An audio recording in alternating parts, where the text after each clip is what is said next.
Hi, I'm Justin Boyd. Hi, I'm disappointed.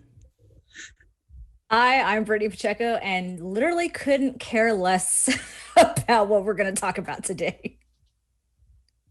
Hi, I'm Frank Cooper, and I'm the glimmer of hope on this review. You are watching The Watchers in the Basement. Thank you, Frank, because we need people to want to listen to this, whether we like the movies or not. So let's at least have something to say. Welcome to another edition of The Watchers in the Basement. This is the first episode of 2021. Happy New Year to everybody.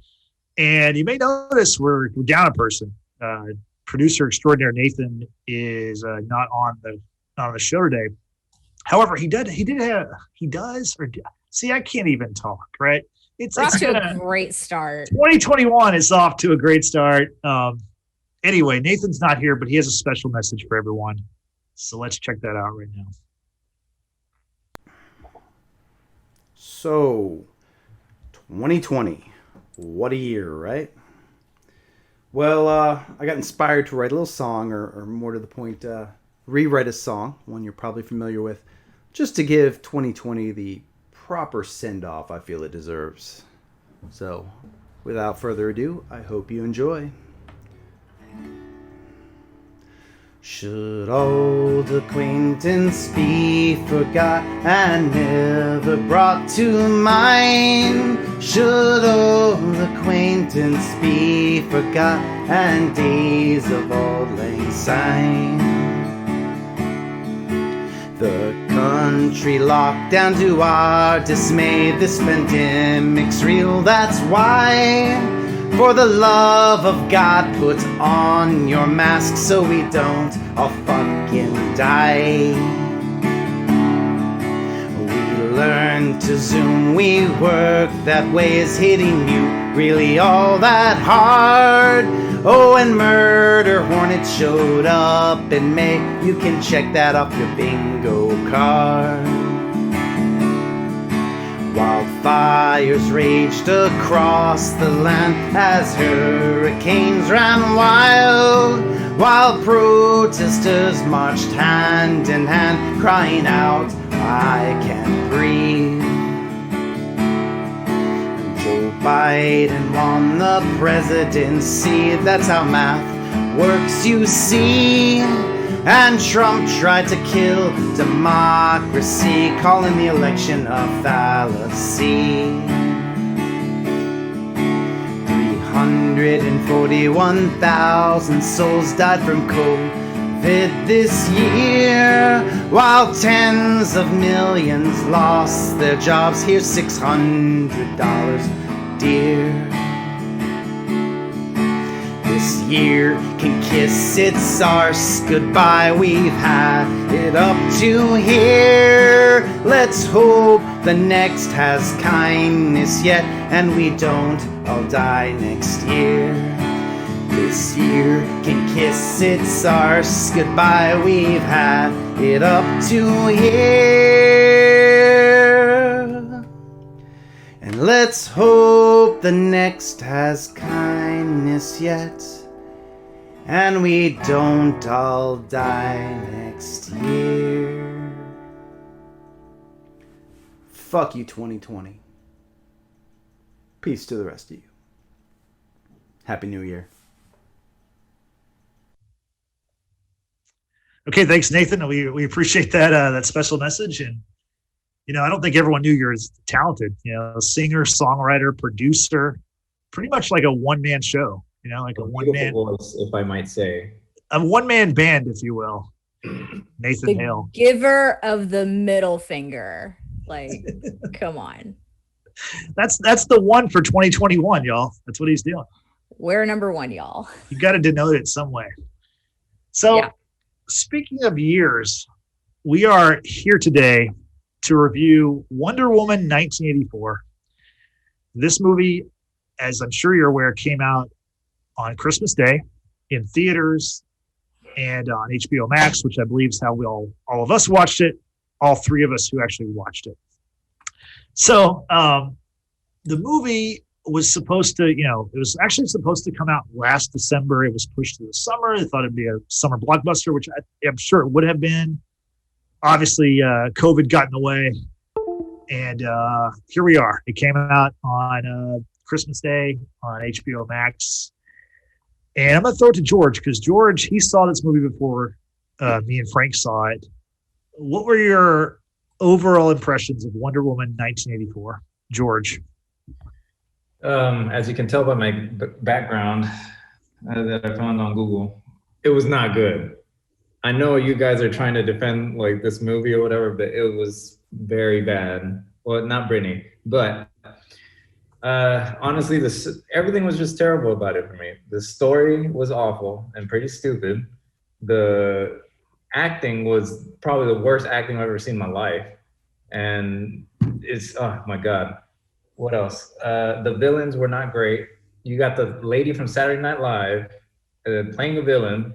And you got Kristen Wiig was pretty good, man. She was pretty good. I mean, didn't like him. Okay.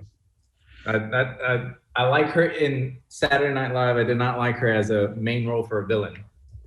And anything, I don't know. There's just so many like little things that piss me off about this movie. Like, y'all know how nitpicky I am about stuff, but it was pretty bad.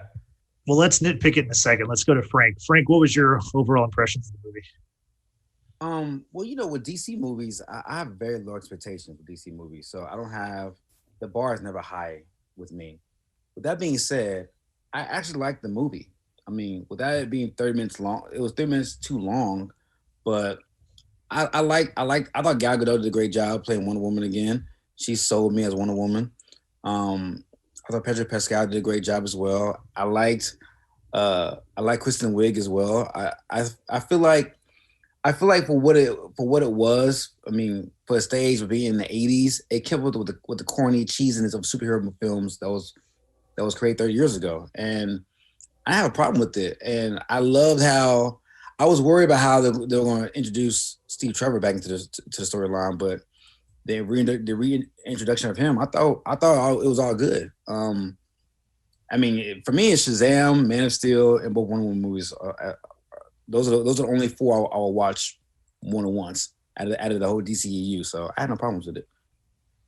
Okay, cool. Now, Brittany, I know you did not watch the movie, but do you have any like what? So I guess here's the question: why did you not want to watch the movie? Considering that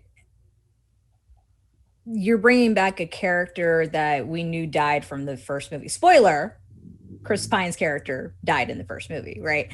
And I'm like, this is, if this is kind of like the end game kind of thing where it's like time travel. I mean, I get it, it's 1984, but like that's going into the future. And then you're bringing back, Chris Pine's character, Trevor. So I thought that's insane. Pedro Pascal, he's been a villain in, what was it, Kingsman? And he did a really good job there, but I wasn't too excited about seeing him as the villain in this movie. And then just the fact that I don't know too much about Wonder Woman. I didn't watch the original, Wonder Woman with Linda Carter. I don't know. I was not excited about this movie. So what little bits I did catch because John was watching it, I was just like, what the hell am I watching? Like, this doesn't make sense to me. Wonder Woman's flying, and I hope we talk about that in a little bit. The wish making, I mean, it's I don't know, it was just ridiculous in my opinion. So yeah. So, you still might watch it, right? Is that what you're saying? You still might check it out. That's a hard pass. Yeah. It's a hard pass. I got you. I got you. Well, I'm pretty critical of things, and so George saw this movie before we did, and like Frank, the bar for DC is so low. The DCEU, the DC Extended Universe, whatever you want to call it, it's so low that I thought the first Wonder Woman was a good movie, but I thought everyone kind of overrated that movie. It wasn't that spectacular. It's good. That's blasphemy, sir. No, that is utter blasphemy. Okay, but Brittany, if you liked it so much, why weren't you excited to see the sequel? You know what I mean? That doesn't make sense. Because why wouldn't you want to? The sequel does not always live up to the first movie. We can see that with Star Wars, obviously. But if you haven't seen it, how do you know? If you don't watch it, you won't. Because the trailer wasn't even that inviting, in my opinion. I mean, it's okay. This whole gold outfit and she's flying, and I don't know. It wasn't appealing. I think that, like I said, I kind of went in this movie because George saw it and George trashed it to all of us, and I thought, oh God, this is going to be bad because like me and George, like we're pretty, we're usually not super far apart on opinions on things, but except about Hamilton. I'd rather watch Hamilton than watch this movie. Watch Hamilton. I want to do a pod about Hamilton. I don't think either is bad. I don't neither is like right in my wheelhouse either. Like I'm sure Hamilton is a great theater, great film. I just don't like musicals, but I'm saying I would rather watch that than watch Wonder Woman again.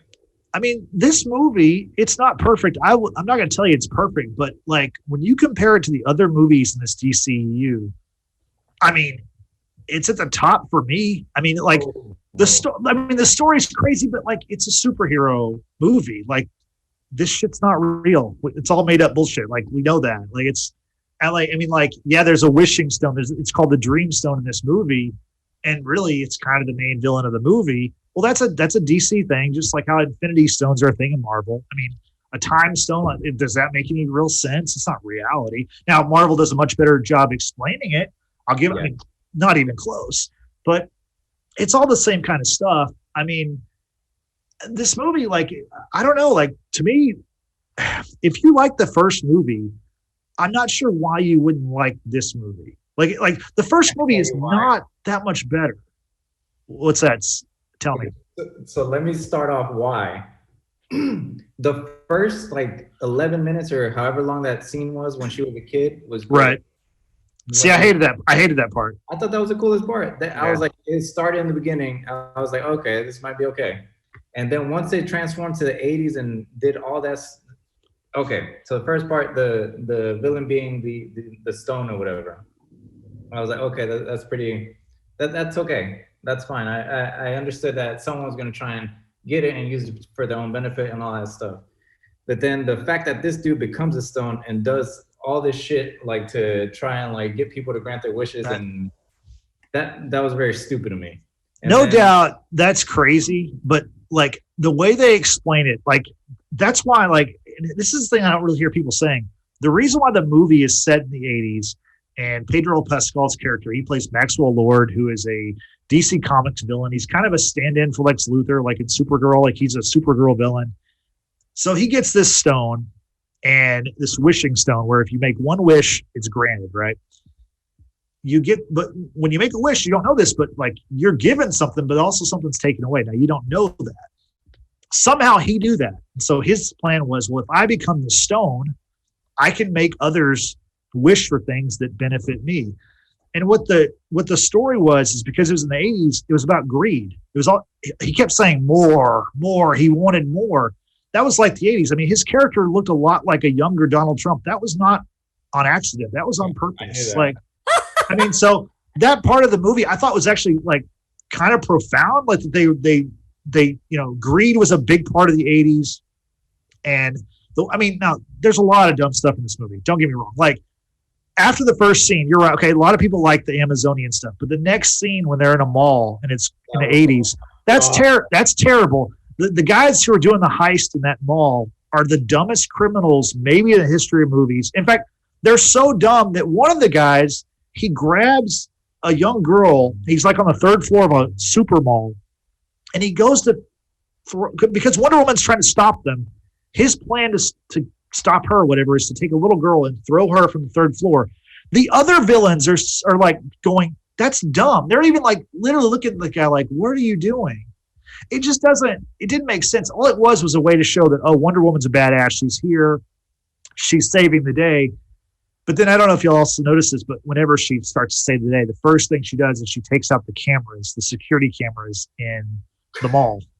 And okay, that's silly because obviously people are going to remember a 6 foot tall woman saving everyone and flying around with a yellow lasso and whatever. But I mean, after that, once the movie kind of gets going, the story's pretty easy to follow. the wishing stuff is weird, I know, but like it's not any stranger than any other superhero movie. I don't think. The reason I think the wishing stuff was stupid was at the end when they started asking, like, getting the world to ask for all this shit.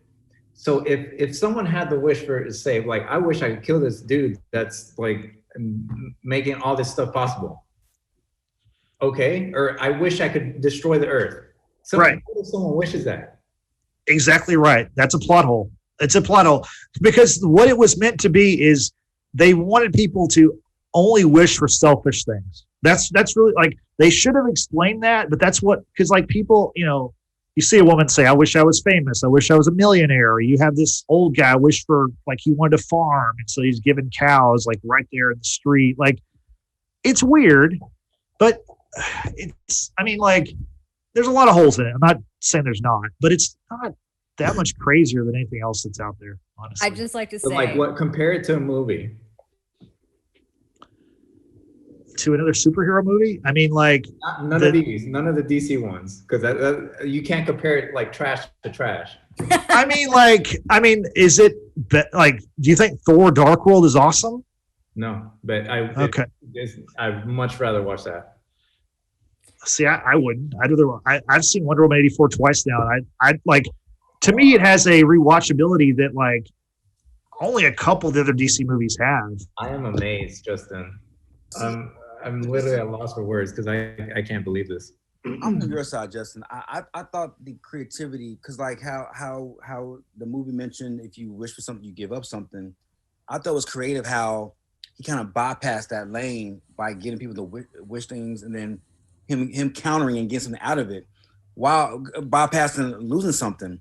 But right. I think one thing about Pedro Pascal's character, Max Luthor's character, that I liked so much was that a lot of 80s villains back in the day, which was, you know, whether it was Lex Luthor or, you know, Skeletor, they were just vile villains. There was no, you didn't see the other side, like the soft side of the villain, and like him having a son and wishing all this chaos and wishing everything and having everything at his hands or in the power of his hands. And pretty much and giving all that for his son, I thought it was dope because like throughout the movie it showed sacrifice. Whether it was one woman giving up her love for Steve Trevor to save the world, whether it was Max Luthor giving up the power that he had obtained throughout the movie for the safety of his son, I liked how it showed sacrifice throughout the movie. And like with most villains, really you don't see that with villains until the Marvel movies with Thanos and Killmonger and Magneto. You didn't really see that in previous villains. So I like how they added that dynamic of, you know, I gained the world, but like what am I losing? And once he saw that, you know, he's potentially losing his son, or, you know, his son getting killed, he gave all that up. So I like how they kept the theme of sacrifice throughout the movie. Yeah, I think that was part of it that I think made it interesting to me, is that there was a give and take with all that stuff. And I agree with you. I think that definitely made that. I mean, I think ultimately that the stone is the villain, you know, that's kind of what they kind of planned it out. But like, I think the other villains, like having Kristen Wiig, you know, she's a colleague of Diana Prince, and then she becomes obviously Cheetah. I mean, the Cheetah stuff it's weird. I'm not going to say it's great, but like, I thought her acting ability in that movie, she was like awesome. I thought the two villains were great. I mean, I had no problem with their acting. I thought, you know, Chris Pine, like, I guess we talk about that now, about bringing back Steve Trevor. I mean, listen, like the reason why they brought Steve Trevor back is because Gal Gadot and Chris Pine have great chemistry. Like, they look like they'd be a real couple. You know what I mean? And maybe, I don't know much about their personal lives, whatever, but they seem like they would be. They're likable, and the first movie made a ton of money, so like we got to figure out a way to bring him back. The way they brought him back was weird in the fact that they brought him back in another person's body. Oh. I didn't like that, because like that, I mean, they did that for like two things that they use later in the movie that are not major things. Like, if you want to bring someone back from the dead, just bring them back. They don't have to like go into somebody's body. So I agree, that's weird. George, what do you have to say about the Steve Trevor stuff? That was stupid. I know it was just a reason to bring back Chris Pine, but why? Like you said, I don't get the point of putting him in another body. If the stone can do all this other shit, like why do you stop it there? Like it makes no sense. The only thing I could explain it by is that in the 80s, there were a lot of like body switching movies. That was like a trope in the 80s. You know, like there were all these movies where people would, you know, switch bodies with, you know, teachers, and a teacher would become a student, you know, like that kind of stuff. And I don't know. Whenever it first happened, that was kind of a jarring part because you're like, this is weird. And then like, you know, they sleep together and you're like, so she's sleeping with this other dude, but she sees him as Steve Trevor, but he's not Steve Trevor. But he doesn't have any control over his own body because Chris Pine has taken over. That was weird. That dude's consciousness that he took over, like I don't know. Like, was he in a coma or like what happens? He must have been. Because that was such a weird thing that they didn't explain, and I think I don't understand what the payoff for it wasn't that great. You know, there was a scene where, you know, it was like the reverse of the first movie where, you know, he's getting her dress, you know, Steve Trevor's having Wonder Woman wear dresses and she's trying to like look like a modern person. Well, then the reverse, you know, he's the one who's now, you know, he died in 1917 or 18 or whatever. And so now he's back and he's in the future. And so she's having him change clothes or whatever. And then the last part, she has him put on an outfit. And the guy whose body he's in later on is wearing that outfit, you know, and she meets the guy at the end. Yeah. But besides that right there, I don't really understand the point of having that guy as Steve Trevor in the movie. It just doesn't make sense. Yeah. So I give you that for sure. That was definitely weird. You're right. They do have chemistry, and I see like why they brought Chris Pine back. Like they actually like they're good together. They're probably like the only good together in the movies. And it just I don't know. I just really think like if the stone was that powerful to do all this other crazy stuff, like why can't it just do that? That was I don't know. I want to chime in here real quick because at the top of the show we mentioned how our director, producer extraordinaire Nathan can't be with us on camera, but he does have to say that Body Swap has some serious consent issues. Yeah, I mean, I understand that. Like that's definitely a criticism I've seen. That's definitely a 2021, 2020 kind of criticism. Like that stuff happened in the 80s all the time and people just didn't you didn't really think about it. It's like whatever. Like I think that's just like there's lots of stuff in this movie that gets picked on because it's happening now. I think like to me this movie felt like it fit with like the Superman movies of the 80s. And yeah, obviously like the you know, and I mean say what you want to about those movies, they're cheesy, but they're not like super dumb like the newer DC movies they're all dark and gritty and they're trying like everyone's trying to be cool and it's like Batman's cool because he's dark. Not everyone can vengeance. Not everyone can be Batman. Like Superman has bright fucking colors and he flies in the air. He doesn't hate his life. He doesn't like, you know, like it's such a dumb like. Not everyone is like bummed out about their life. It's kind of cool to be the most powerful person in the fucking world. You know what I mean? Like, it's not a bad thing to be able to fly and run faster than everybody, be super strong. It doesn't suck. I can't say that I have those powers, but if I did, I don't think I'd be complaining about that. You know what I mean? Okay, I've got to stop you. I've got a question because you mentioned about the flying. And again, I didn't watch the original Wonder Woman with Linda Carter. I know that based on the comics that Wonder Woman could fly her invisible jet. Could she fly on her own? Now, in the first Wonder Woman, when she's about to finish off Ares, we see her kind of like gain her momentum, gain her strength or what have you. And she like levitates and then she does, you know, this thing or whatever. But could she in the comics as well as in the show with Linda Carter, could she fly on her own or with the assistance of the lasso? Because that's when I caught, I couldn't tell you what part of the movie, but that's when I caught the movie, where she says her farewells to Steve Trevor. She takes off running and then she starts like flying. And then you see Pedro Pascal. He looks like shit. Kristen Wiig. What the hell? Okay. all that stuff going on. And I'm like, why is she flying? Why is Wonder Woman flying? I need someone to explain that to me. So in the Magic. movie, Steve Trevor's a pilot by trade, right? So right before she turns there's a scene where they're trying to fly to Cairo to get Max Lord, right? And but the plane that they confiscate is showing up in the radar at the air control station. So Steve's like, hey, we need to find a way to leave out of here, unnoticed. So she finds a, so she did it before, she said, as a kid, but she found a way to make the plane invisible, which is an Easter egg of the invisible plane in the comic books. Well, during that same conversation, that same scene, Steve talks about how great it is to fly and the beauties behind flying and what it does for him. So towards the end, right before she sacrifices Steve to go save the world and go fight Cheetah and Max Lord, she thinks about everything that Steve says about flying and how much it meant to him and what it was to him, and while that thought was going through her head, that's when she flies for the very first time. I thought it was kind of cool how because it kind of extends the origin story for the movie of how she starts flying, because before she knows she could fly.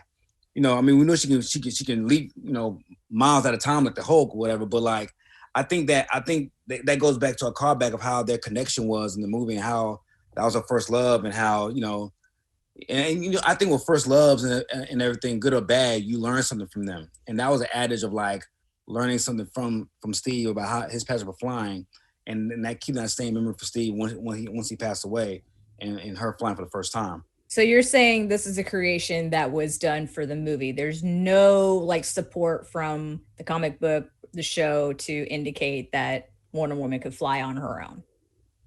Yeah, that's something told for the movie. Okay. Yeah, she could always fly on her own in the comic books. Yeah. Random question: can she fly in the rest of the movies later on? Because I haven't. Yeah. And Batman vs Superman, she flies. Batman, because Batman and the Superman and Wonder Woman fly to go fight. Was it Doomsday? What's that guy's name? I think it's Doomsday. Yeah, and Batman's in a jet. But yeah, she flies in that movie. But that's years later. Okay. And she flew in Justice League as well. Yeah, the thing is, her powers are so strange. She has the lasso of truth. Obviously, she's super strong, and she has the invisible jet. That was something from the 70s show and from the comic books. But I think it's important to remember with Wonder Woman, she's a god. It's like Thor. She's the daughter of Zeus, so she can kind of do anything. It's really and this is the problem. And I think if Nathan were on here, this is what he'd want to talk about. The problem with a lot of the DC characters is they're so powerful. You've got to find a way to knock them down a peg or two. And because Superman, it's pretty much only kryptonite, right? Everything else, if Superman wanted to kill everybody, he could kill everyone, right? Wonder Woman could do the same thing. They're these all powerful heroes. So I think that her powers, they're trying to explain how she's kind of learning her powers, learning to fly literally or whatever. Mm-hmm. It is kind of weird. She uses the lasso almost like Spider-Man. She's kind of swinging through the movie. I thought that was kind of strange. Again, like I said, it's not a perfect movie, but I enjoyed it for what it was. And I don't know. I was entertained. It was way too long, though. 2.5 hours, way too long for this movie. But, all in all, I didn't hate it. I think, it's done okay at the box office despite coming out during the pandemic. So it's not a bomb by any stretch. And one thing I like about the movie that caught my attention is that, she's pretty much immortal. So the first Wonder Woman was World War II. Was that the stage? I think it's World War I, actually. Okay, so we're talking about 60 years has gone by, damn near, since World War I. She ain't been in love. She ain't been in love since Steve Trevor. So she ain't been in no dates. She ain't got none. She ain't got no dick, nothing for 60 plus years. Well, that's because she hasn't come across Francois Couper. She ain't showing those problems. But again, I think the movie really shows it really shows the intensity of how hung up she was on this guy, and the infighting of whether to give him up or save humanity. Like that was to me, that was really impressive because like how many people would do that? Like that was your true love. You lost your true love in a tragic way. You've been alone for, 35, 40 years, and you have a chance to bring back your true love once again for the fate of humanity. You'd be surprised how many people would choose their true love and doubt their true love than humanity. So I like how the movie show her grappling with that. How a God, all powerful God, still had the emotions of a human being when it came to love and commitment. Yeah, I mean, in the movie, she literally says the only thing she wants is to have him back. That's the only thing in the world that she's happy to save the world all the time and do whatever anybody needs. All she wants back is Steve Trevor.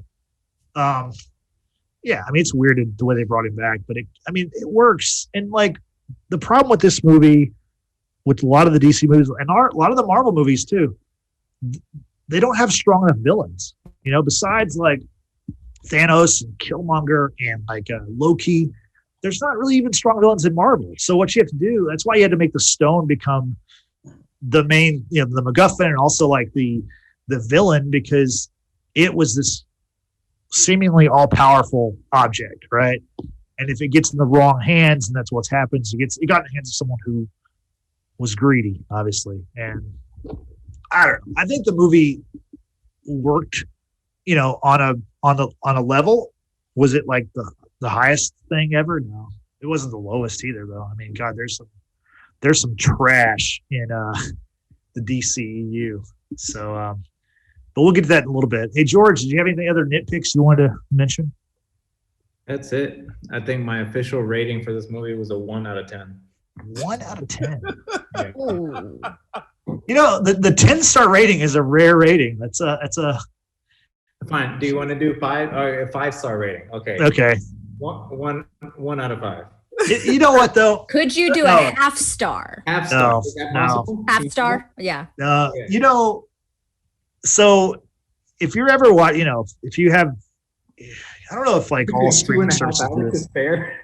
No. I'm not selling the movie anymore. I'm just saying, like, if you're ever watching TV, like if you have cable or whatever, or any kind of like system that shows like ratings of movies, whenever you see a 1-star movie and you watch it, it's real goddamn bad. Like this movie is not, I mean, it's not a 1-star level. It's like a 2 or 3 at the worst. There's no way it's 1. I mean, there's some movies that are, like I said, next time you watch TV and you're able to see a rating system, watch a 1-star movie, and this movie is way better than that movie, guaranteed. This movie will be rated 1 star on there.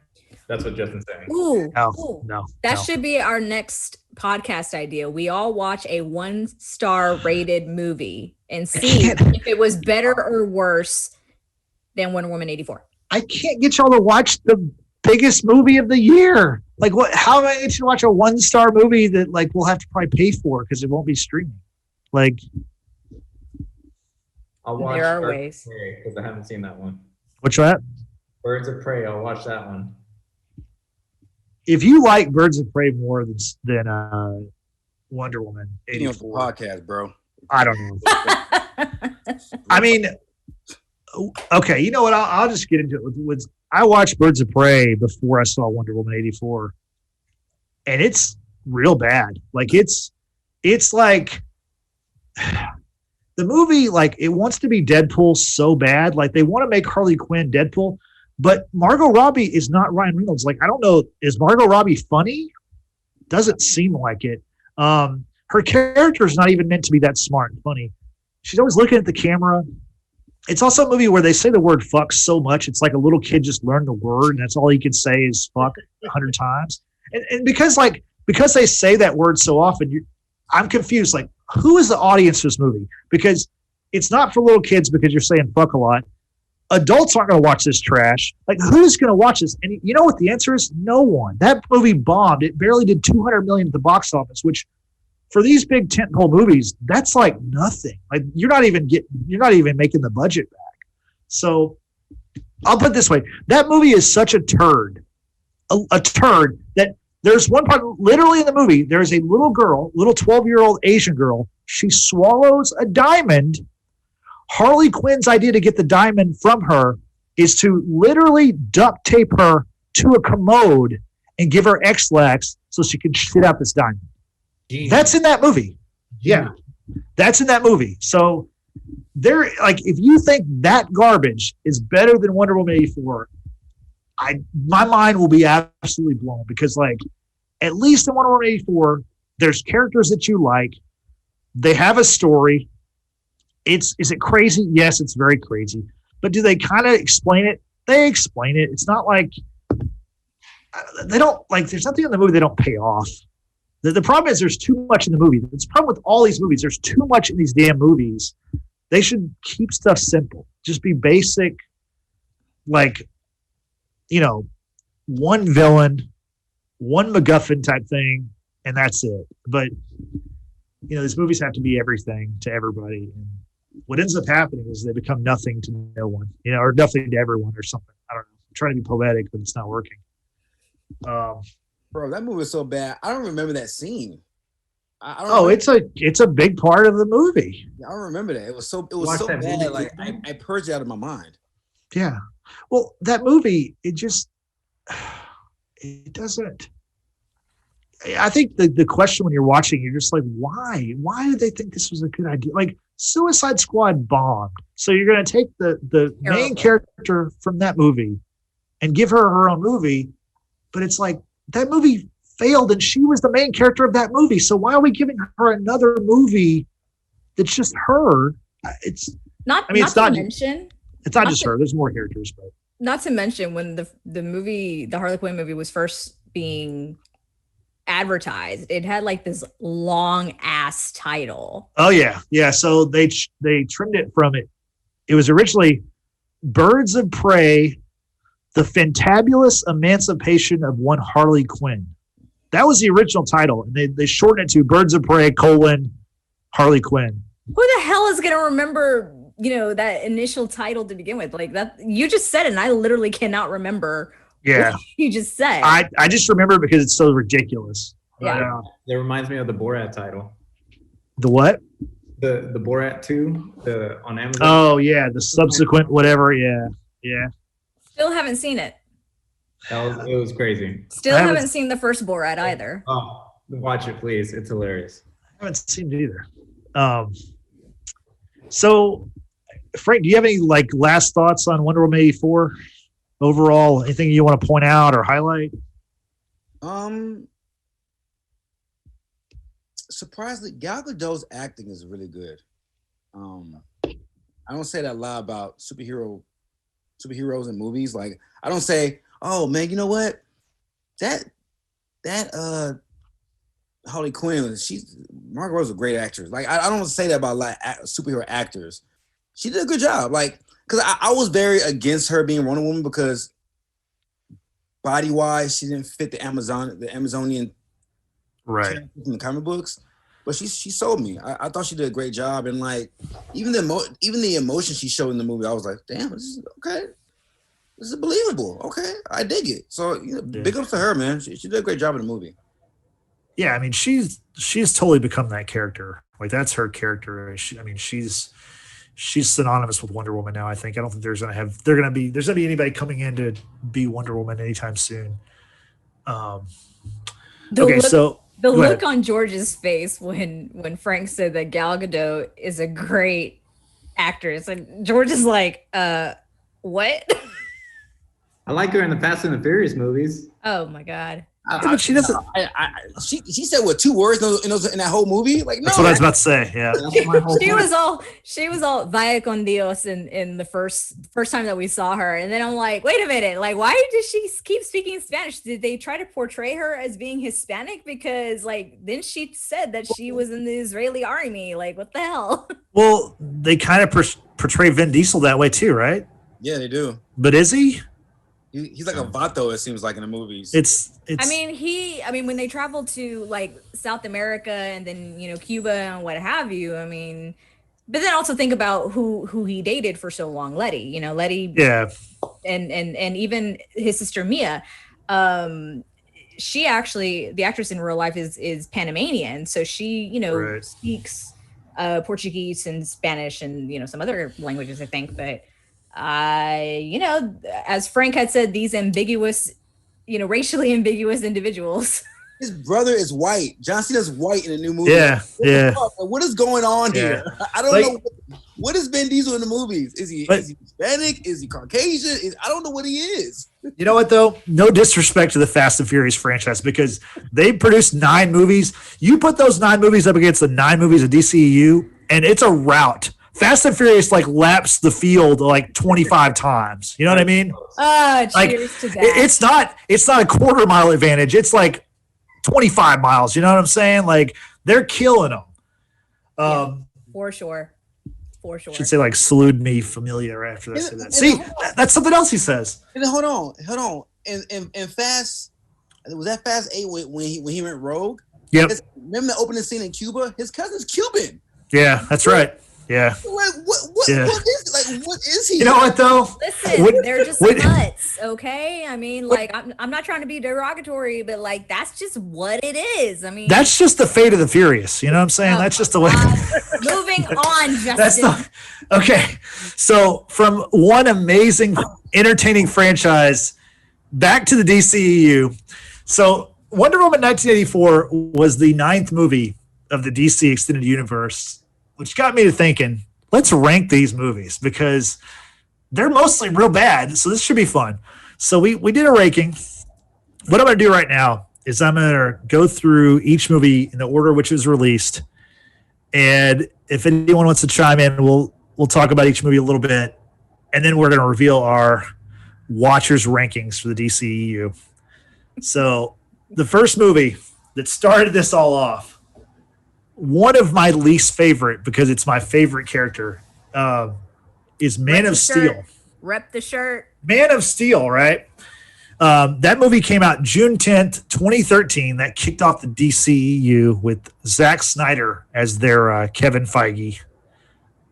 Hasn't worked out well. The movie had a budget of $225 million. It made $668 million at the box office, so it made money. Rotten Tomatoes score of 56%. So more people like it than don't, but not a tremendous amount. So Man of Steel, George, what are your thoughts of Man of Steel?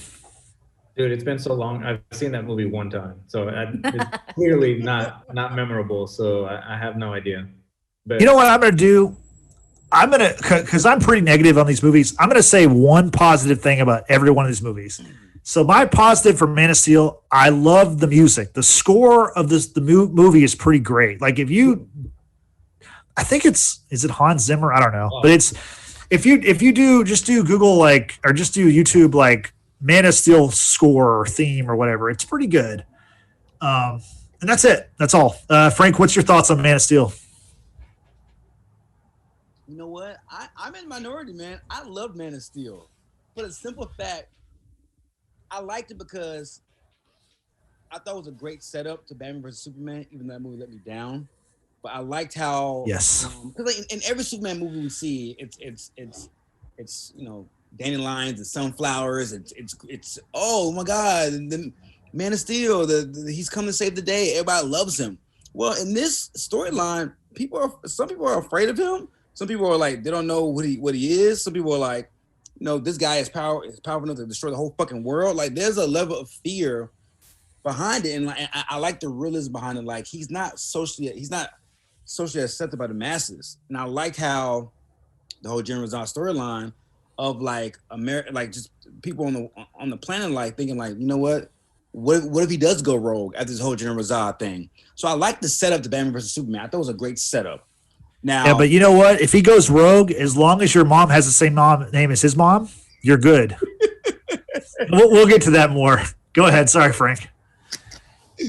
No, that's all good. But no, as far as I like the movie, the only thing I didn't like about it was how the dad died. I thought I was so fucking stupid. That's the thing I hated the most. You're literally the most powerful man in the universe. Yeah. Literally. Right. And your dad's about to die. The guy you called father for 16 years is about to die. And a tornado. Because of a tornado. A fucking tornado. They use his cone and fly and pick him up. All his dad does is give him the hand like this. It's fucking Kevin Costner. You saved Kevin Costner, bro. What the fuck? Yep. there's so much Jor-El and Russell Crowe in this movie. It's like I didn't need for him to be in the whole movie, but he's in so much of the movie. I didn't like the Krypton stuff. Like I don't know. Like Krypton blew up.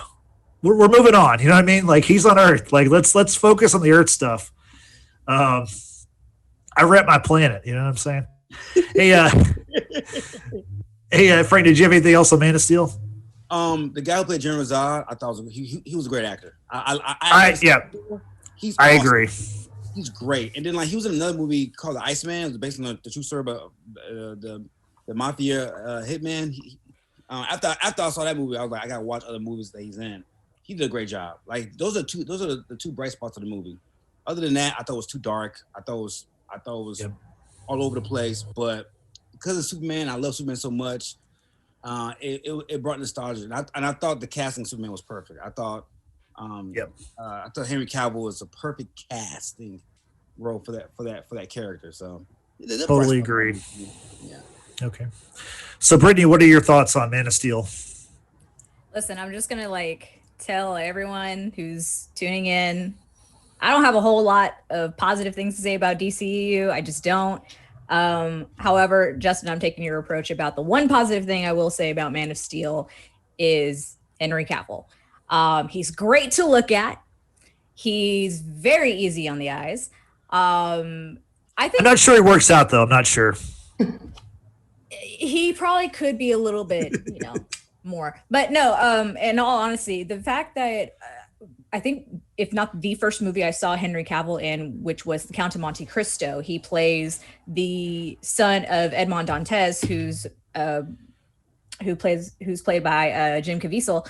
I was like, whoa, this is such a huge upgrade, in the sense of not only just how much he's more matured, but just in career. Obviously, this set off Henry Cavill's whole career.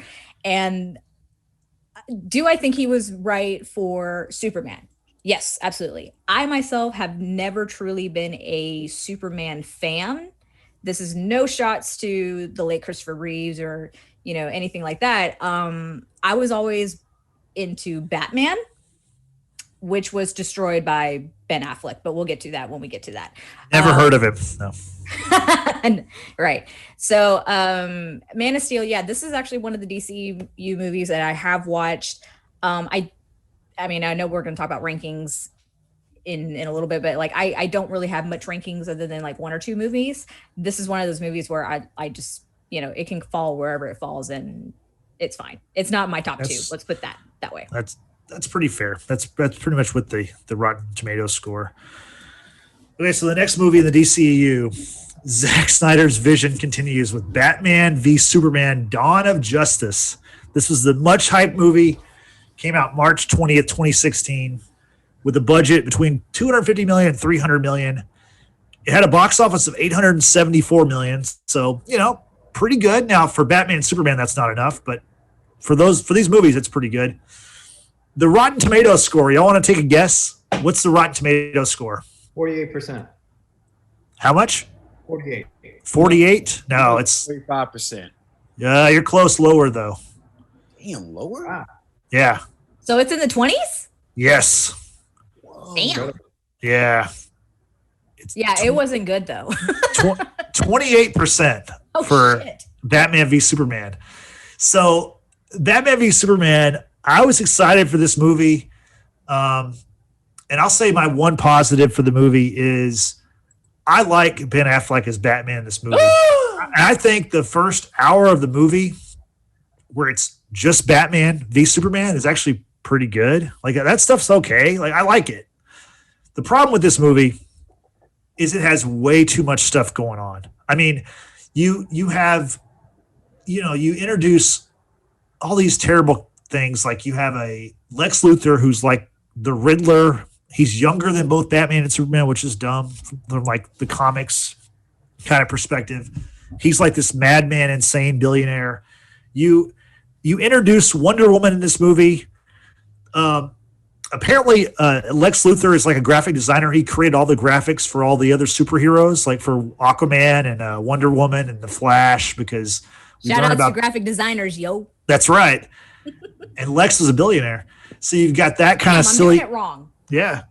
You've got that kind of silliness going on. And, then like in the movie, spoiler, you decide that you're going to introduce Doomsday to kill Superman. And by the way, that should have been a movie by itself. So the sequel to Man of Steel is you kill Superman in the movie, right? That's like we're going to kill him off, right? But then when you kill him off, at the very end of the movie, you show his casket as it's being lowered in the ground, and you see the dirt on top of it move, implying that he's still alive, right? But then in the next movie, they dig him up. He doesn't come out on his own. So it's like, why were you in such a rush to kill him? There you are show that laws against that. I'm pretty sure about digging up.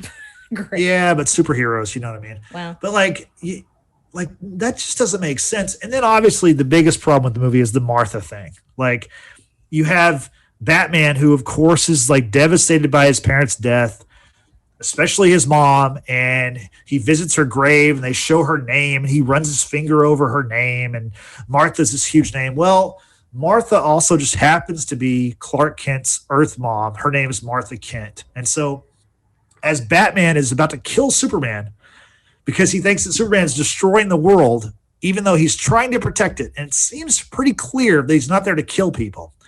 Batman's whole thing is like, if there's a 1% chance that he could just kill us all, we should do away with him. Batman's about to kill him with the kryptonite spear. As Superman's about to die, he tells Batman to save Martha. Now, that's so stupid. Think about it. If someone was about to kill you and your dying wish to this person is about to kill you is save my mom, you would just say, save my mom or save my mother. Why would you say your mom's name? I mean, most people, you don't call your mom by her name anyway. You call her mom, mother, mama, whatever. Few people, I think, call their mom whatever your mom's name is. And so the fact that like that happens, it's so dumb. The fact that like he says that name and like then Bruce Wayne's like, oh, well, I can't kill him because that was my mom's name too. And then he immediately becomes like best friends with him. To me, in this universe, what should have happened in that movie after that happens is because we know Superman kills because he kills Zod in Man of Steel. After the kryptonite's done away with, he should have killed Batman right away. Superman should have snapped his neck and killed him because Batman's a crazy person. And the only reason why he didn't kill Superman is because for some random reason their moms had the same name. That's such a crazy, like, leap in logic. It's terrible storytelling. It's just trash. Like, it's just stupid and like it should be mocked forever. It was made fun of in Deadpool 2. I hope they make fun of it until the end of time. That's right. It was. I forgot about that. Yeah. So, George, what are your thoughts on Batman v Superman? Yeah, there was way too much going on in that movie, like you said. But yeah, they brought in Wonder Woman. They brought in the Mark Zuckerberg of Facebook. Yep. Just a whole bunch of useless people. Like I don't understand. Like I feel like the Batman Superman thing by themselves would have been just a great movie, and just have them deal with their issues or whatever. That whole other shit should have been a completely separate movie. Exactly. Frank, what say you about BVS? Well, like I mentioned before, I thought Man of Steel was a great setup as far as the storyline of the fear of Superman going rogue, right? And the beginning was very promising. I mean, when he's in Congress and he's questioning, he's being answered by the senator and all that. I'm like, okay, cool. They came up with the same energy of Man of Steel, and they show glimpses of Man of Steel. I think Zod and like Superman fighting and Bruce Wayne looking to the rafter, the skyscrapers and stuff. Once they started throwing in Lex Luthor and Doomsday and all the other shit, I felt like they diluted the storyline very quickly. Yep. They had potential. I thought they had potential gold. Zack Snyder had potential gold with keeping the storyline of Batman vs Superman and the government against Superman. Once they added all these other shit in it, it destroyed what they could have had. And like and not only did they destroy it, it was a fucking 3-hour movie damn near. Yeah. It was so all over the place. Yeah. And I'm with you, Justin. There's no reason in the world why Lex Luthor should have been in this movie. This is Batman vs Superman. This is Batman's view of because Batman is a control freak. He likes having an alternate plan on how to bring down everybody, even his comrades. And you see that in the comic book with Justice League, with each Justice League person in the group, he has an alternate plan how to bring them down if they go rogue. Right. So that's enough story right there. Why are you throwing in Lex Luthor and Doomsday and Wonder Woman? Like all the other people that had nothing to do with this movie. Yeah. And it was just Lex Luthor creates Doomsday from Zod's dead body. Yeah. Like, what the fuck? Like, why is that even in this movie? Like you said, that's a whole other movie. Like, if you want to make a Doomsday movie and Doomsday killing Superman, that's fine. But make that a separate entity. Don't throw that in here. Exactly. And it's just, I don't know. And like, I just hated it. It sucked. It's the second worst movie in the DCEU in my opinion so far. Okay. Brittany, what are your thoughts on BVS? 2 questions. Why is Lex Luthor considerably younger than Batman and Superman? 2. Because the movie sucks. That's the first answer. Okay, fair. Yep. 2. Why is Metropolis and Gotham City so damn close to one another? Oh, I forgot about that. That is such a good point too. It's like if they're like if that's like Oakland and San Francisco, you don't need Batman and Superman to both be in that area because Superman could cover the whole world, much less 10 miles away or whatever. Like that, I forgot about. See, that made how dumb that is. No sense to me whatsoever. It's like, in what universe? I don't care how bad or alternative universe this is, but like, why would Batman and Superman ever be in such close proximity? Like, what was it? Just across the river, basically? Like, yeah, across the bay. Seriously, across the bay. Yeah. Yeah. It's in the comics. You know, I don't think they have ever like really spelled out like where Gotham is in relation to Metropolis. I mean, there's a rivalry between the two cities, but it's almost like a New York and Chicago kind of rivalry. It's not like New York and New Jersey or something, or like they're spread out by there's a land mass between the two. Otherwise, like, why would you need both heroes? Yeah. So this movie, terrible. I don't really like Jesse Eisenberg, period. Same. There's something about his voice that just kind of like bothers me. It's like I can't take him seriously because his voice and just person who he is like just doesn't really match, in my opinion. So for him to play Lex Luthor again, you know, I'm not a huge like Superman fan or what have you, but like I always, you know, perceived him to be like this older, really intelligent, you know, individual. But like you put Jesse Eisenberg in that role and it's like, what the hell? I mean, why? Yeah. He's a hell of an agent, though. What's that? He has a hell of an agent because he got him that movie. That's fair. Now, I don't mind him in the movie Now You See Me with the magicians and stuff. Like, I don't mind that. Oh, I forgot about that movie. That's a good movie. I like. We're not going to get off topic. We're going to keep going. But he's good in the Facebook movie. He's good in that movie. I mean, I still haven't seen it. Yeah, he's great. Social Network. Yeah, he's awesome in that movie. It's a good movie. Yeah. But unfortunately, I really don't have a positive spin on this movie. Other than maybe Gal Gadot, she looked fabulous, you know, as Diana Prince, and she just carries herself well. I don't understand why Wonder Woman would have needed to be in this movie, but again, ranking wise, not really. I don't care. Okay. So moving on, we're going to move through these pretty fast because the other ones are kind of... BVS had a lot of stuff that I wanted to say because it's just such a frustrating movie, but the rest of them are pretty one-note trash. The next movie, for example, is Suicide Squad. The movie came out August 5th, 2016, with a budget of $175 million. It was good at the box office, $747 million, so it made money. Y'all want to guess the Rotten Tomatoes for this one? If BBS is 28, where is Suicide Squad? Oh, it has to be lower because it was 8%. Awful. It's lower. It's 26%. Okay. So it's very close. My one positive for this movie is the trailer was pretty entertaining. Had a lot of like I remember like there's like a lot of Queen music and stuff in the trailer, and it seemed like it was going to be a cool movie. It's very colorful, but it's by far the most unwatchable of all these movies, and that's all I'll say. George, what do you got on Suicide Squad? Oh, it's pretty bad. It's pretty bad. That's all I can say. Frank. The minute they made Joker like a pimp. Pimp. Yeah. I was done. Cause like I was really offended because like not that I'm a pimp or anything like that, but the reason I was offended. You're not. The reason I was offended because you're afraid he's gonna work your corner or something, or what's going on?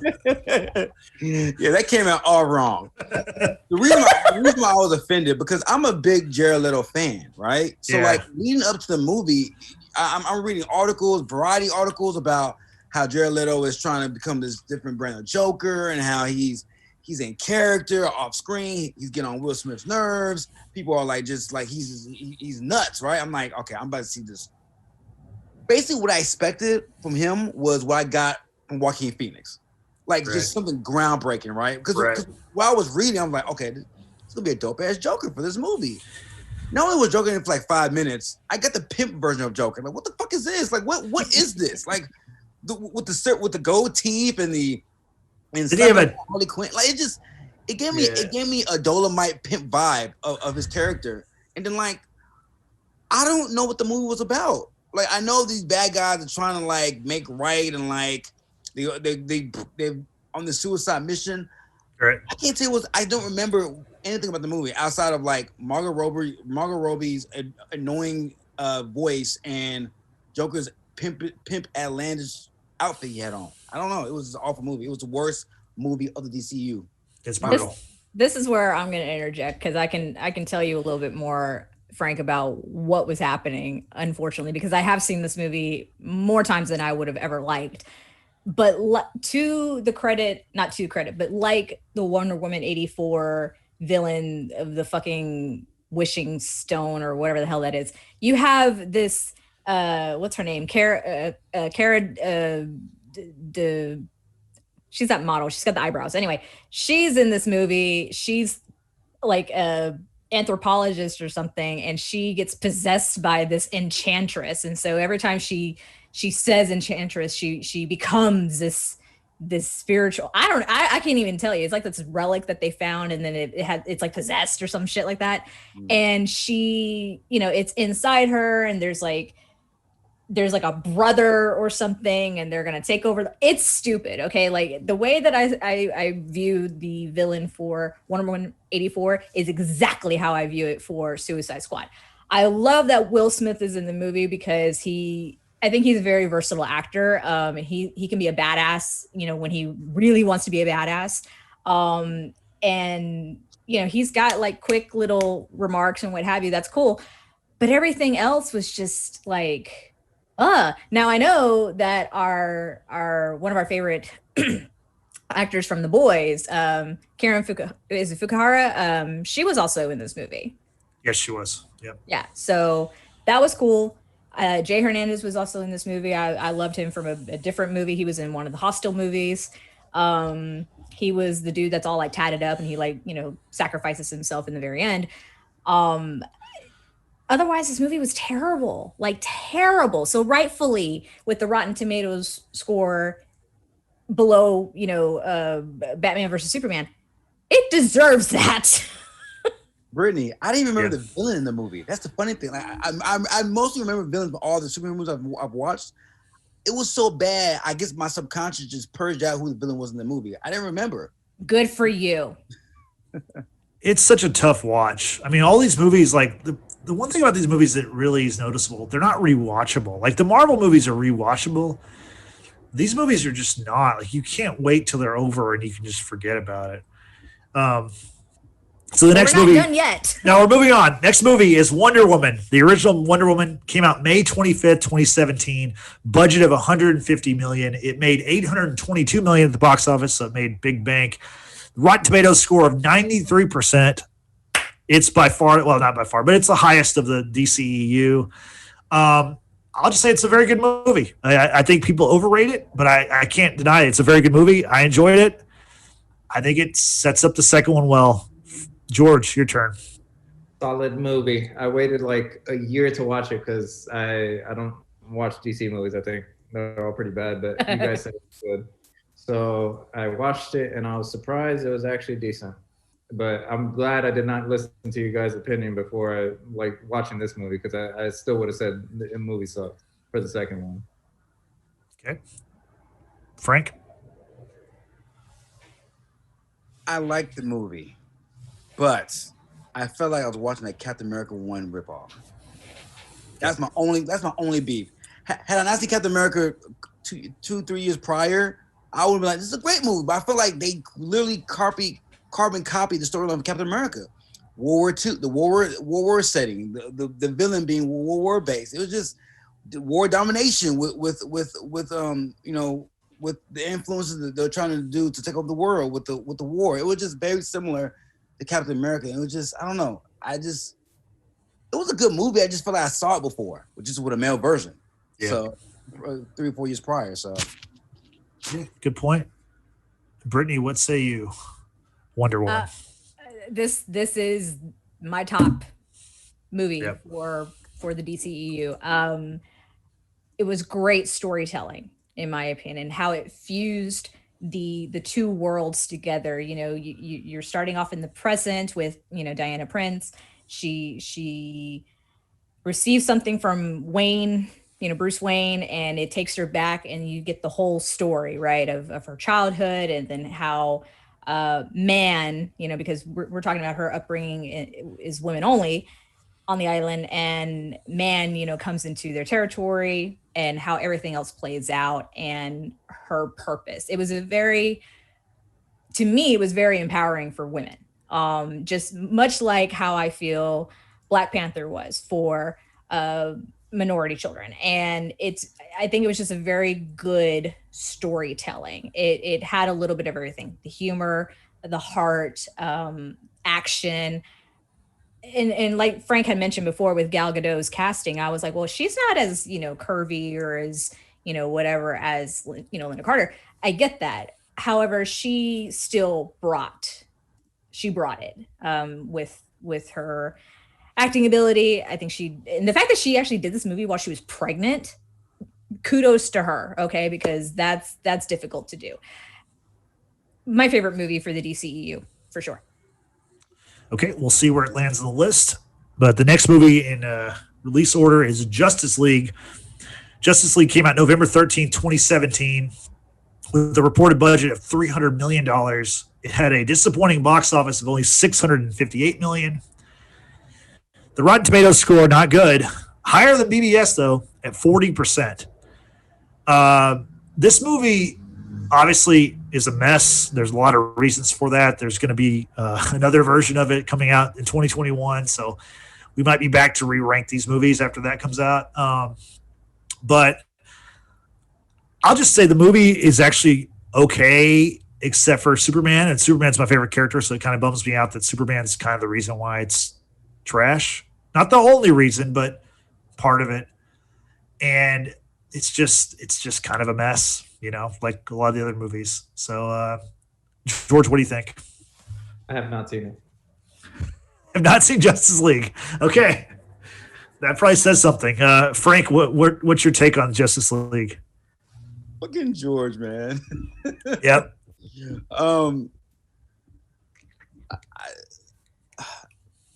I was with team up movies. It's hard to fuck up team up movies for me because you have so much star power. But DC does a great job of finding ways to fuck up team up. And I do not understand how they find tremendous innovative ways to fuck up team up movies that have multiple characters, multiple superheroes, and they find a way to screw it up. I don't understand. Not everybody's dark, bro. Flash is not dark. Aquaman is not dark. Why is everything so fucking dark? I felt like I was watching Game of Thrones episode 5, season 8. Everything was so fucking dark. It's very dark. And then you're fucking Warner Brothers. You have all this money. You can't get it. You can't hire an actual villain, a human being to play a villain. Why is the whole fucking villain CGI the whole fucking movie? I don't understand this shit. Like, what the fuck? Like, Warner Brothers, Paramount, and Disney There should be no fucking reason why you should make a fucking CGI character in a live movie, bro. What the fuck? Like, come on, man. Why are you cutting corners? And then the CGI on fucking Henry Cavill's fucking mustache. You can't reshoot that shit. That was that was a reshoot. That was a reshoot. That's the problem. Is it was because they changed the movie. He had the mustache because he was in that Mission Impossible movie, and he couldn't shave it. And so that's why it's like, yeah. And then like, what do?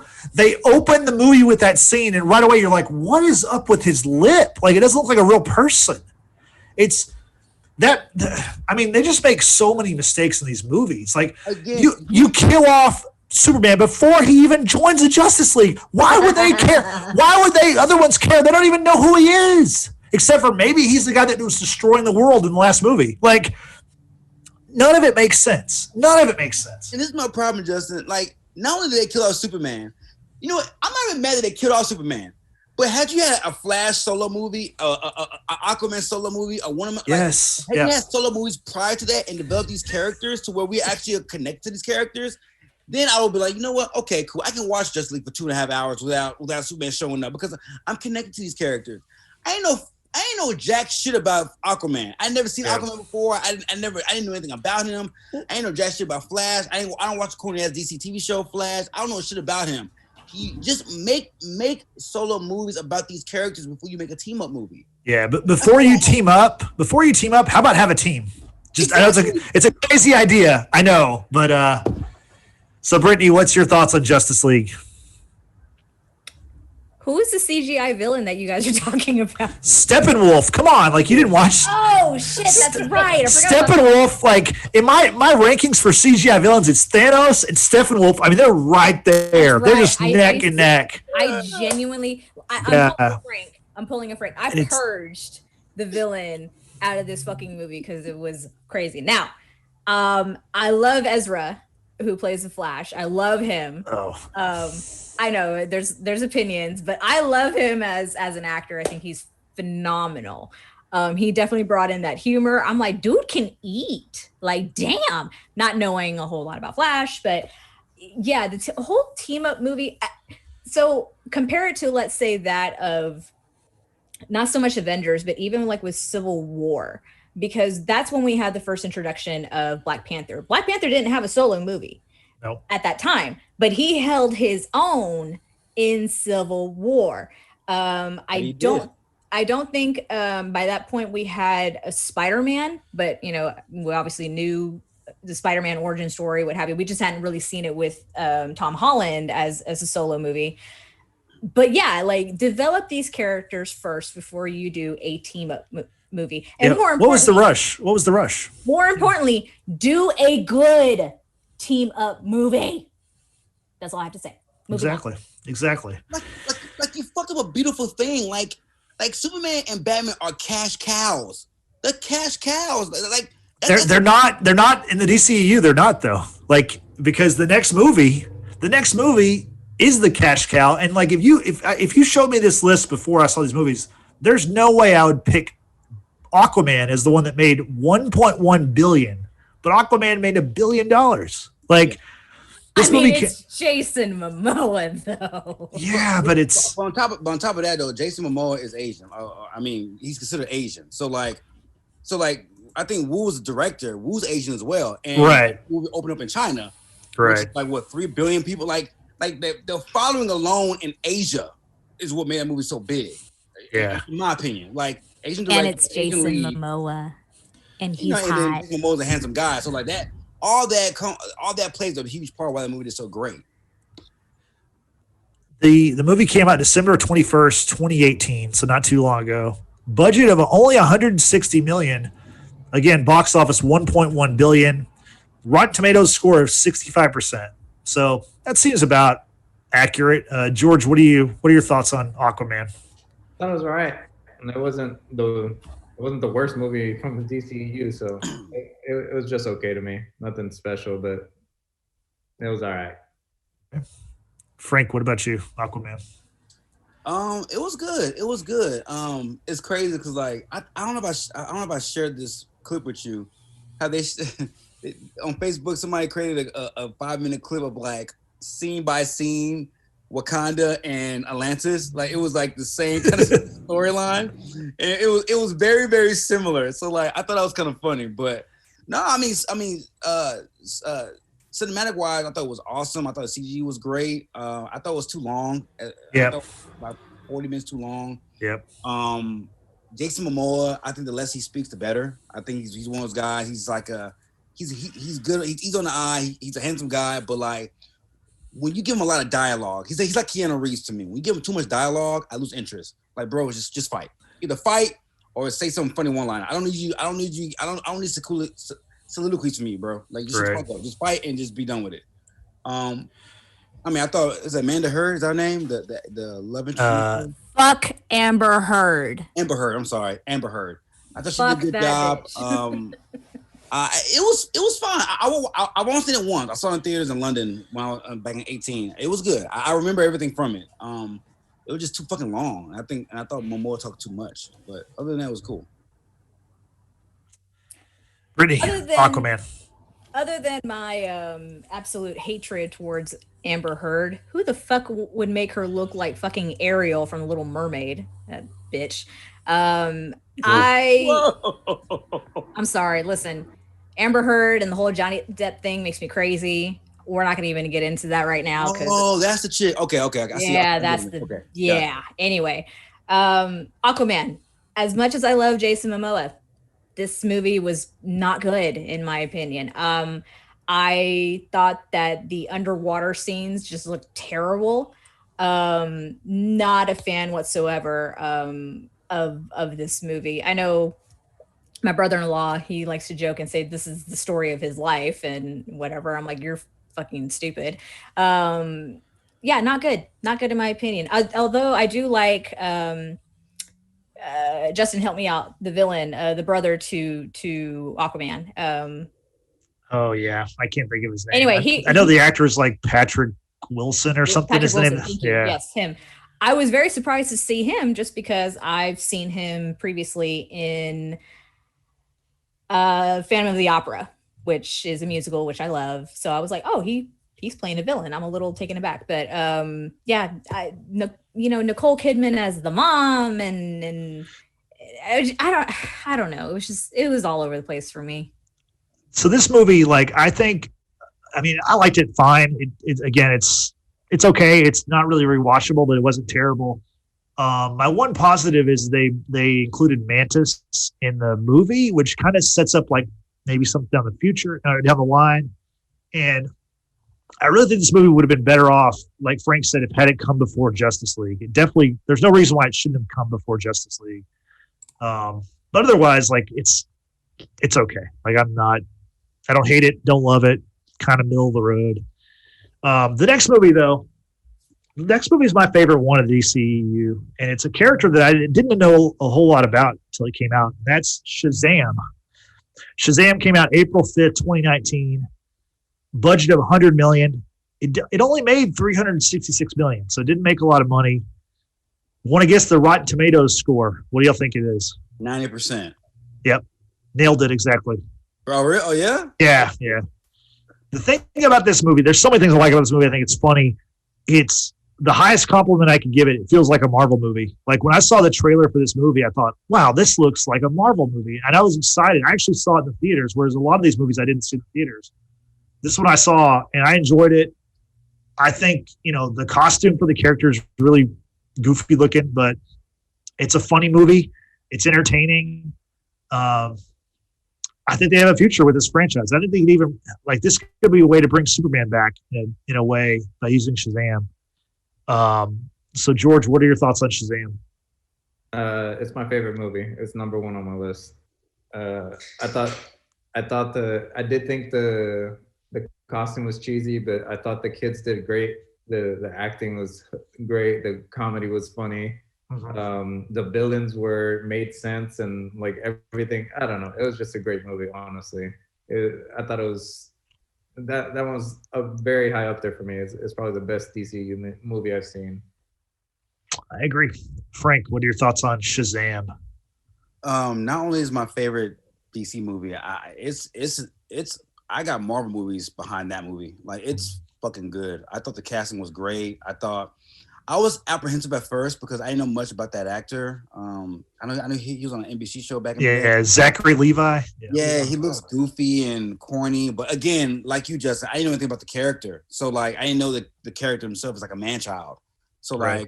so I thought the casting was perfect. Man child. Yeah, he's like 13 years old, but he's like No, a I grown know. man once the lightning strikes him. So I thought the casting was perfect.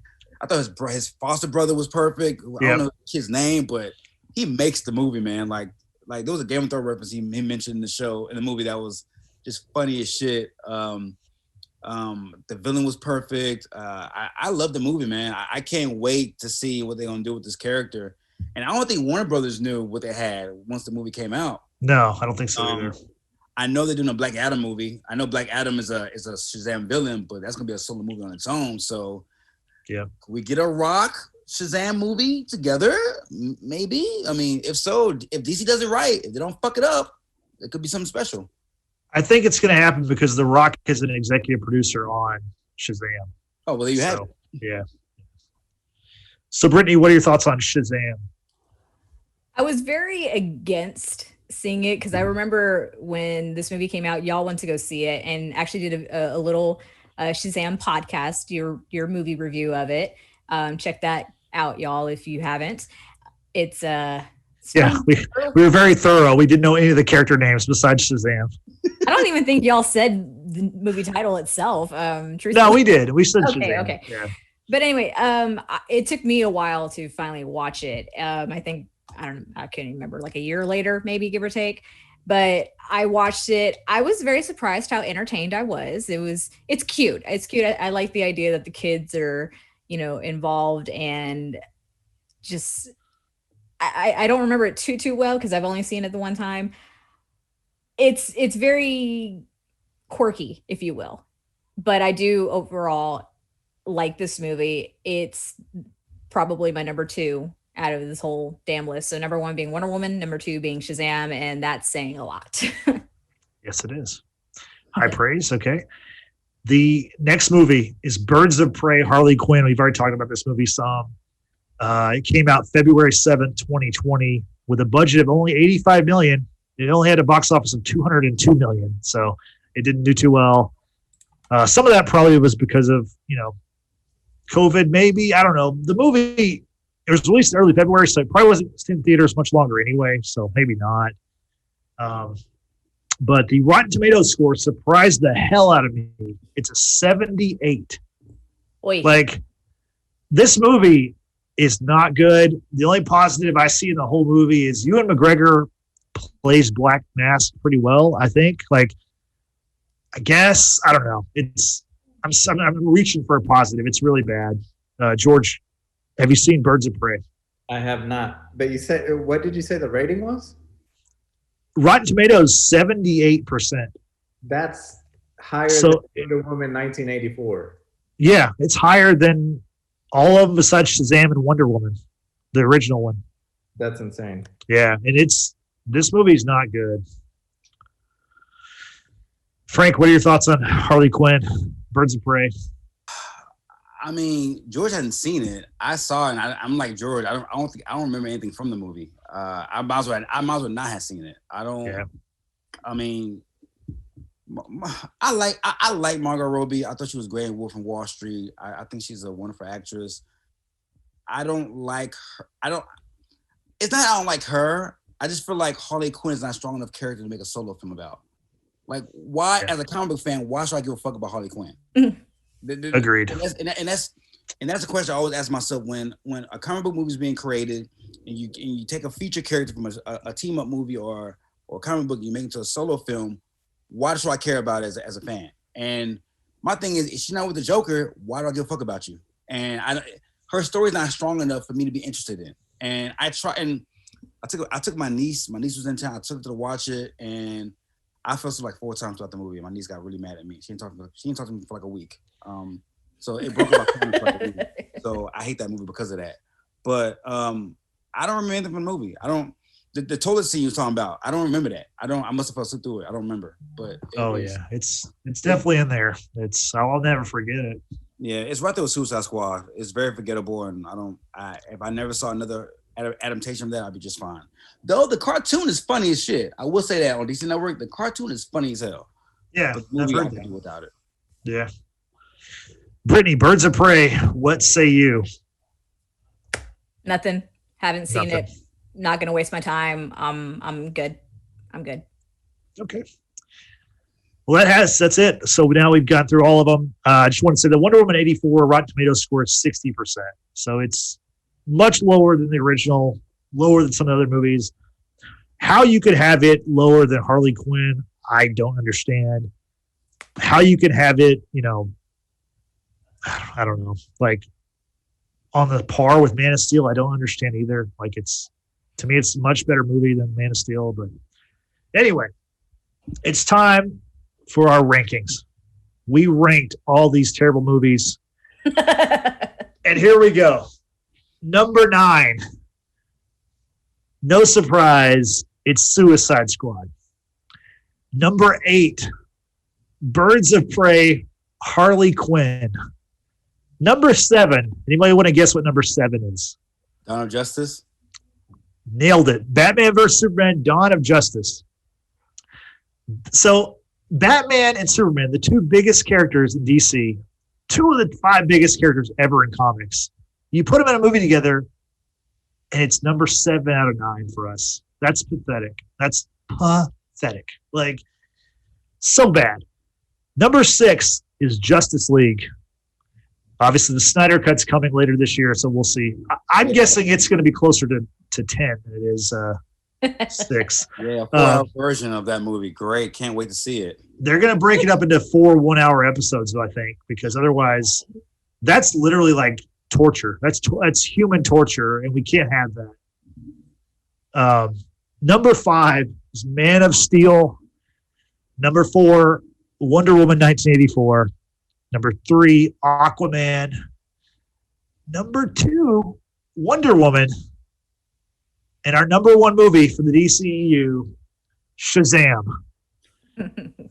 The Strength of Solomon, the Wisdom, whatever, I don't know. I can't remember it, but it's number 1 with a bullet for our group. What are y'all's thoughts on the list? What do you think about the list? I can live with that. I can live with that. I mean, at least the top 3, it's Shazam, Wonder Woman, and Aquaman. I mean, yeah, that's fine. I mean, everything is trash, in DC universe. Sorry, I know I'm gonna get a lot of hate for that, especially from probably my brother and a good friend of mine who's all into Batman, but it's not good. Content wise, I think Justin, you had said it. Content wise, DC has good stuff. They just can't execute it well. They don't have the right people to make it happen. But as we're leaving you, I did want to briefly talk about the future of DC, because I think the future of DC is not terrible. So the next movie that's coming out August 6, 2021 is The Suicide Squad, but it's James Gunn's Suicide Squad. So the guy from Guardians of the Galaxy is helming this movie. I think it's going to be a fun movie. It's got to be better than the original, right? Then you've got The Flash is coming up in 2022. The Flash, this movie is going to be a big movie for DC because you're going to have Michael Keaton return. The 89 Batman returns. You're going to have, the multiverse. You're going to have Ben Affleck's Batman's going to be a part of it. I think the job of this movie, and it's probably a job it won't be able to, be successful with, is trying to make all this make sense. But The Flash is coming out in 2022. I'm looking forward to that one. There's an Aquaman sequel coming out. There's a Shazam sequel coming out in a couple of years. Frank, you mentioned the Black Adam movie with The Rock. I'm sure that'll do well because The Rock's in it. And then they're fast tracking another Wonder Woman sequel that's supposed to come out in the next couple of years also. So it looks like the stuff that they thought, the stuff that was good, Aquaman, Wonder Woman, Shazam, we're getting more of that. But you don't see a lot of Superman even Batman. The Batman movie that's coming out next year, it's not a part of the DCEU, so it's a separate deal. So what's the deal with Henry Cavill's contract? Is he done playing Superman, or is that on hold, or what's up with that? It's not clear. Honestly, it's not. I think he's still under contract, but they don't have any plans for Superman. So, or at least no plans they've been willing to let us know about. I will say, although it's not part of the actual DCEU, we did talk about this off screen, but the Joker, the Joaquin Phoenix adaptation of Joker, probably would outdo all these movies, in my opinion. That was a phenomenal movie. No doubt. Oh, absolutely. And the Christopher Nolan movies, you know, those the Dark Knight. I mean, come on, the Dark Knight's probably the best superhero movie ever of all of them. You know what I mean? So like, yeah, of course. Hands freaking down. Justin, did you mention Batman as well? Because I know Robert Pattinson is playing. The Batman. It comes out next year. Yeah, but it's not a part of the DCEU. It's a separate thing. Yeah. Okay. Yeah. It'll probably be good. Right. Exactly. There's all those stuff that's good steers clear the DCEU. I'm vengeance. Right. Well, if they're smart, I would try to find a way to introduce Joaquin's Joker in that Batman series with Robert Pattinson. He's the ultimate Batman villain. No, I agree. I just don't know if they can do that. You know, like they've proven they're not very good at that. So no, let's not taint what has been done well. Let's not do that. Let's leave it separate. It's fine. But we do need a wrap. We do.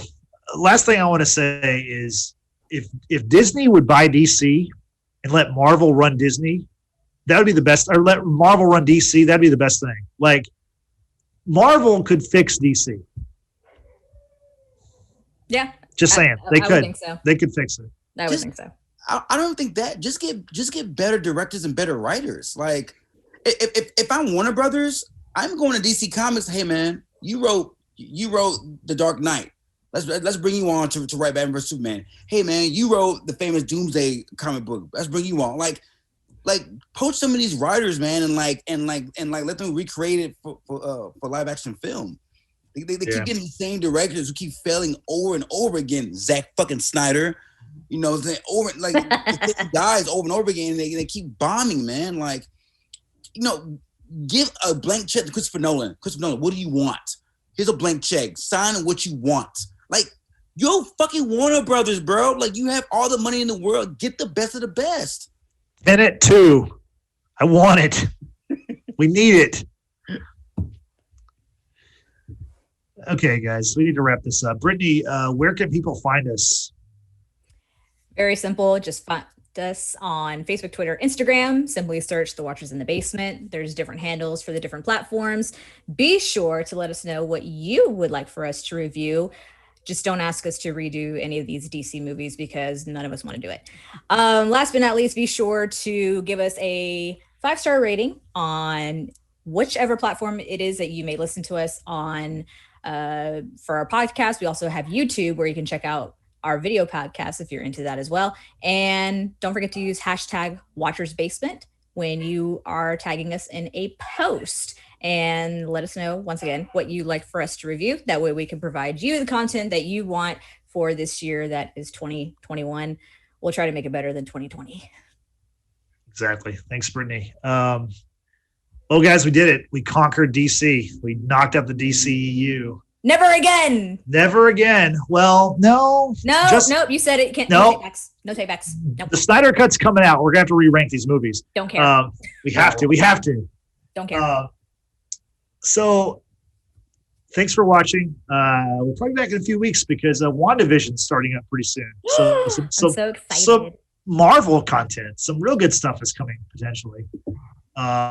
So for George, Frank, Brittany, and for Nathan, this is Justin signing off. We will see y'all next time. We're out of here. Bye.